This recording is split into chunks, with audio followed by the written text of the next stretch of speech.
सुखदेव जी महाराज जिनका कोई संस्कार ही नहीं है, जो अपेत कृत्य हैं। अपेत कृत्य मतलब न नालन छेदन संस्कार हुआ, न जात कर्म संस्कार हुआ, न कोई भी संस्कार नहीं हो, जो अपेत कृत्य है, जो परिभ्रामक संत है, मतलब जिनका कोई अपना मठ नहीं है, जो हमेशा इधर उधर घूमते रहते हैं, ऐसे दिव्य संत श्री सुखदेव जी महाराज हैं, जो जन्मते ही घर छोड़ करके चले गए।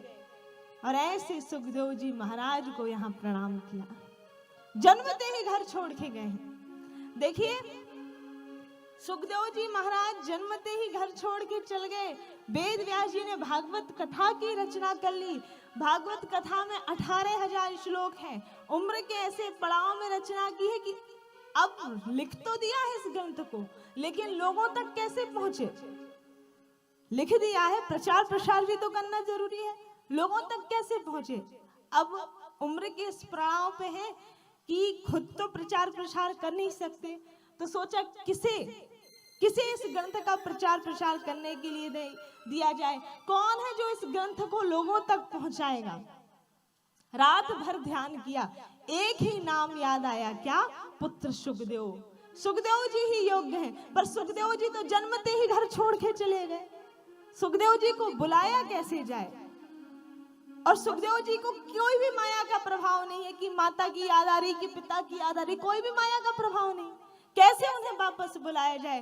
तब वेद व्यास जी ने अपने ही शिष्यों को इस भागवत कथा के श्लोक याद कराए, और जहां सुखदेव जी महाराज वन में लेटे रहते, वहां शिष्य जाकर के कथा के श्लोकों का गायन करते। और जब वो श्लोक सुखदेव जी महाराज के कानों तक पहुंचे, सुखदेव जी महाराज ने सोचा कि जिस ग्रंथ के श्लोक इतने प्यारे हैं, एक श्लोक इतना प्यारा है, वो पूरे का पूरा ग्रंथ कितना प्यारा नहीं होगा। और सुखदेव जी महाराज शिष्यों के पास पहुंचे कि ये कहाँ सीखा? कहा हमारे गुरु वेद व्यास जी ने सिखाया। और सुखदेव जी महाराज एकमात्र ऐसे संत जिन्हें कोई माया का प्रभाव नहीं, लेकिन भागवत कथा के लिए वो अपने घर वापस आए हैं और पूज्य श्री वेद व्यास जी के सामने बैठ करके इस कथा का अध्ययन किया। और इस कथा का अध्ययन करके इसका प्रचार प्रसार करने के लिए निकले ही थे कि गंगा जी के तट पर प्यासे परीक्षित मिल गए। और प्यासे परीक्षित से कहा कि मैं तुम्हें सुंदर कथा सुनाऊंगा। बैठे हैं और परीक्षित ने बहुत से प्रश्न भगवान श्री सुखदेव जी महाराज से किए। उनमें से एक प्रश्न ये भी किया कि महाराज जी, मैंने सुना है कि जो विदुर जी हैं वो भगवान के परम भक्त हुए, और भगवान स्वयं विदुर जी के घर में पधारे थे। फिर भी ऐसी कौन सी घटना घटित हुई कि विदुर जी को अपना घर छोड़ करके तीर्थ यात्रा पे जाना पड़ा? अरे जिस घर में साक्षात गोविंद पधारे हो, जिस घर में साक्षात भगवान के चरण कमल पड़े हो, उस घर को छोड़ करके कौन जाना चाहेगा? अब आप ही बताइए, जिस घर में चरण कमल भगवान के पड़े हैं, जो इतना समृद्धशाली घर है। देखो, समृद्धशाली का मतलब यहाँ ये नहीं है कि विदुर जी के पास बहुत सारा धन था ना।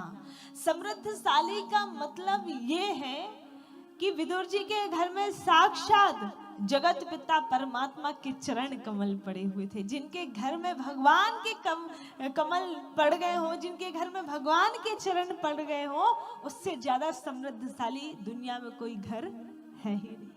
और ऐसे घर को छोड़ करके विदुर जी महाराज तीर्थ यात्रा पे क्यों गए? मुझे वो कथा सुनाइए। तो जब ये प्रश्न रखा है सुखदेव जी महाराज के सामने परीक्षित ने, तो यहाँ सुखदेव जी महाराज ने एक बार और कथा को महाभारत की ओर मोड़ दिया। और सुखदेव जी महाराज वर्णन करते हैं कि देखो परीक्षित, जो धृतराष्ट्र है ना, वो जन्मांध है, जन्म से ही अंधा है। उसके बाहर वाले नेत्र तो बचपन से ही नहीं है, और जो भीतर के नेत्र होते हैं ना, जिन्हें ज्ञान के नेत्र कहा जाता है, ज्ञान चक्षु कहा जाता है, वो इसके साले साहब शकुनी ने बर्बाद कर दिए हैं। आज पांडवों को लाक्ष भवन में जलाने लेकर मारने का षड्यंत्र रचा जा रहा था।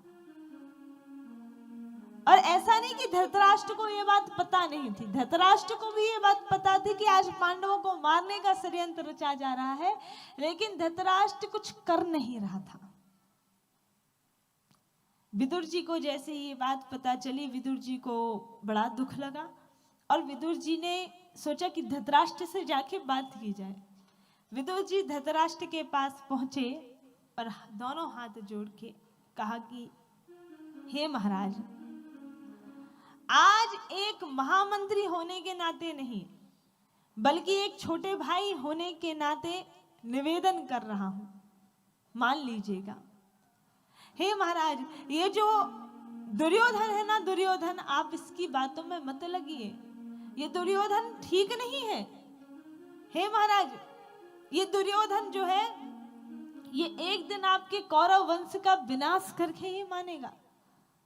पुत्र के मोह में इतना आसक्त मत होइए महाराज, क्या सही है क्या गलत है आपको कुछ भी खबर नहीं। हे महाराज, ये दुर्योधन एक दिन खुद तो जाएगा, सबको ले डूबेगा। महाराज, नीति ये कहती है, धर्म ये कहता है, शास्त्र ये कहता है कि परिवार के एक सदस्य को निकाल देने से यदि सारा परिवार बच रहा हो ना तो उसे निकाल देना उचित है। यदि एक दुर्योधन के निकल जाने से पूरा कौरव वंश बच रहा है, महाराज इसके प्रति मोह को त्याग दीजिए, आप इसको छोड़िए, आप कौरव वंश को बचाइए। महाराज, ये सारी प्रजा में ऐसा हल्याई है, ये दुर्योधन साक्षात कलयुग है, कलयुग, और ये आपका वंश का विनाश करने के लिए आया है। महाराज, इस पुत्र मोह को त्यागिए, आसक्ति को त्यागिए। बहुत सुंदर बात विदुर जी ने दुर्योधन को समझाई, विदुर जी ने धृतराष्ट्र को समझाई, लेकिन धृतराष्ट्र ने इतनी सुंदर बात सुनना तो दूर, ध्यान भी नहीं दिया। सुनना तो दूर, ध्यान भी नहीं दिया, क्योंकि पुत्र के मोह में आसक्त हो गया है। और वो एक और बात है ना कि विनाश काले विपरीत बुद्धि, विनाश काल निकट है, इसलिए बुद्धि भी उल्टी चल रही है। इतनी सुंदर बात, ध्यान भी नहीं दिया। यहाँ धृतराष्ट्र ने ध्यान दिया कि नहीं दिया ये नहीं कहा जा सकता, लेकिन स्वयं विदुर जी के पीछे खड़ा खड़ा दुर्योधन ये सब सुन रहा था। दुर्योधन ने जैसे ही ये सुना, दुर्योधन आया, वाह काका जी, मेरा ही घर में रहते हो, मेरा ही अन्न खाते हो और मेरे ही खिलाफ मेरे पिता को भड़का रहे हो। तुम क्या कहते हो, कलयुग में हूं? अरे कलयुग मैं नहीं, कलयुग तुम हो। निकलना मुझे नहीं, निकलना तुम्हें चाहिए। जाओ, चले जाओ यहां से, तुम्हारे जैसे कायर महामंत्री की हमको आवश्यकता नहीं है। जाओ, निकल जाओ यहां से। सेवकों को कहा, सेवकों इधर आओ, इस विदुर को धक्के मार के बाहर निकाल दो।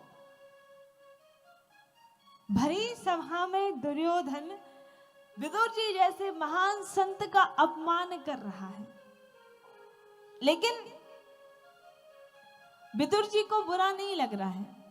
क्यों नहीं लग रहा विदुर जी को बुरा? क्योंकि विदुर जी एक संत है और संत का स्वभाव है सहन करना। देखिए, संत का ये एक लक्षण होता है कि संत हमेशा सम रहे, वो संत है, हमेशा एक सा रहे। मान लो कोई ज्यादा बड़ाई करने वाला आ गया उसके सामने कि आप तो ऐसे हैं, आप इतने महान हैं, आप इतने बड़े संत हैं, तो उससे ज्यादा प्रसन्न ना हो।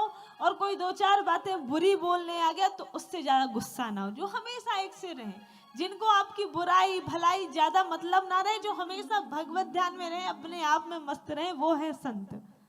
हाँ, संत का स्वभाव है सहन करना, संत सहन भी करते हैं। तो यहाँ पे विदुर जी को बुरा नहीं लग रहा, अभी तो विदुर जी के मन में दो सुंदर बातें आ रही हैं और वो हम सबके काम की बातें हैं। पहली बात विदुर जी के मन में आई कि ये दुर्योधन आज मेरा अपमान नहीं कर रहा है, आज दुर्योधन मेरे पापों को धो रहा है। क्या आई?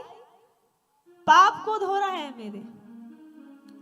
ऐसा कैसे हो सकता है कोई भरी सभा में? कारण ये है, बड़े काम की बात है, हम सबके काम की बात है कि देखिए, कोई आपकी बुराई करे कोई आपकी निंदा करे, कोई आपको उल्टा सीधा बोले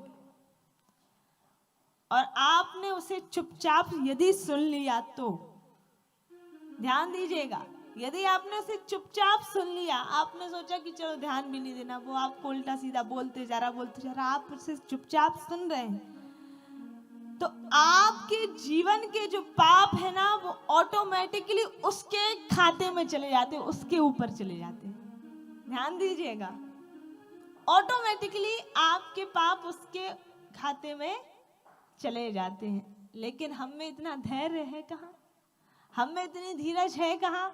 कोई एक कहे तो हम 100 सुना के रहते। किसी ने कहा तुम ऐसे, हम कहेंगे अरे तुम हमें ऐसे करे, तुम देखो तुम कैसी।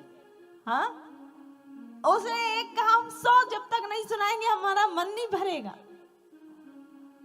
और यदि हम इतना ही कर देते हैं ना कि उसके चीजों का हम जवाब दे देते हैं, तो फिर उसके भी आपके सर पे आते हैं, उसके भी पाप आपके सर पे, मतलब आपके खाते में आते हैं। और ये प्रक्रिया चलती रहती। इसलिए आज हम मनुष्यों में पापी ज्यादा हो रहे हैं, क्योंकि हम सहन कर नहीं पाते, सामने वाला बोलता हम बोलते हैं, वो सब बराबरी पे मैटर चलता जाता है।